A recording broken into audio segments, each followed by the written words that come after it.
friends. Hope it's been a great week for you. Our affirmation for this week is my heart and hands are willing and ready to try. So let's look at more what that might mean. There's a Bible verse in Luke 5:27 through 28 that says, "After this, he went out and saw a tax collector named Levi sitting at the tax booth, and he said to him, 'Follow me.' And he got up, left everything, and followed him." Let's go ahead and read the story this week. It's about Cuddles missing out. Cuddles and Biscuit were happy to be pets, and they shared everything, including their people, Mike and Martha. The people and the dogs lived together in a little blue house in the city. Martha gave Cuddles her name because she loved to cuddle up on the comfy red sofa while Martha read beside her. Mike gave Biscuit her name because he had only to open the cupboard where the dog biscuits were kept, and she would come running from anywhere in the house to get a treat. Do you have any dogs like that? Cuddles and Biscuit were happy together, but they didn't understand one another. Biscuit was always ready for anything Mike or Martha offered. She didn't hesitate to try something new because anything could be a fun adventure. When Mike called, "Biscuit, would you like to?" Biscuit was there wagging her tail before he finished the sentence. Cuddles was always willing to cuddle on the sofa, but she considered anything else carefully before she decided if it was worth her attention or cooperation.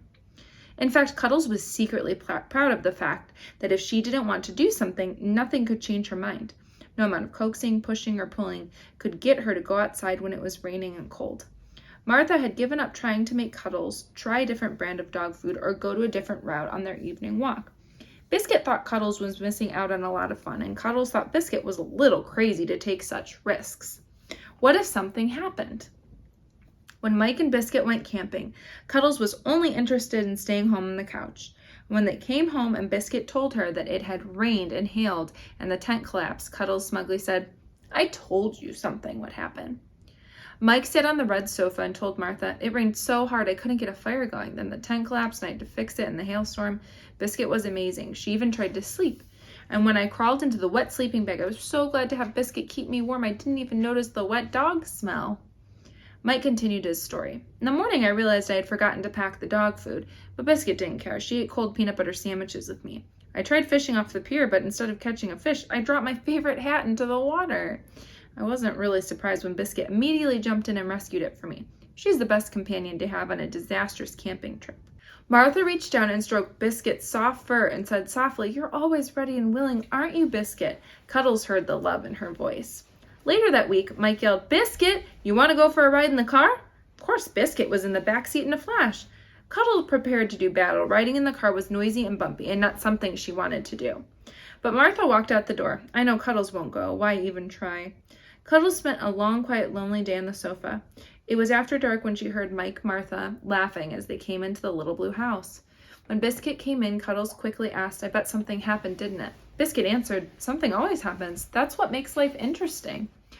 Biscuit lay down on the rug. "We went out to this lovely green place where you could run and never stop. I chased butterflies and a rabbit, and there was a stream with fish, and I chased those too. I took a long nap in the sun when Martha gave me treats. We went through the car washing machine on the way home, and I barked at all the noisy brushes." What a day! Cuddles watched as Biscuit gave a happy sigh and fell asleep. Martha came in and gave Cuddles a tired pat, but Cuddles barely noticed. She was thinking. The next day when Martha offered a new kind of doggy treat, she was surprised to see both Biscuit and Cuddles came to get one. She was even more surprised to see Cuddles show up when Mike called, "Biscuit, do you want to go for a run?" As they walked out into the sunshine, Cuddles thought, "I wonder if something will happen." I have a couple questions for us.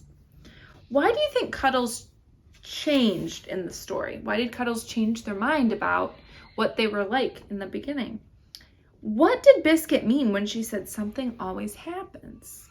And then the last question is, can you remember a time when you were unwilling to try something and you later wished you had? So I think that the lesson for this week is for us to learn how to be more willing to do things, maybe more willing to try certain foods, or willing to do something hard in school, or willing to do something with our families, because if we don't do those things, we could miss out on an adventure. Okay, church friends, I hope you have a great week, and I hope that you find yourself more willing to do things. Bye!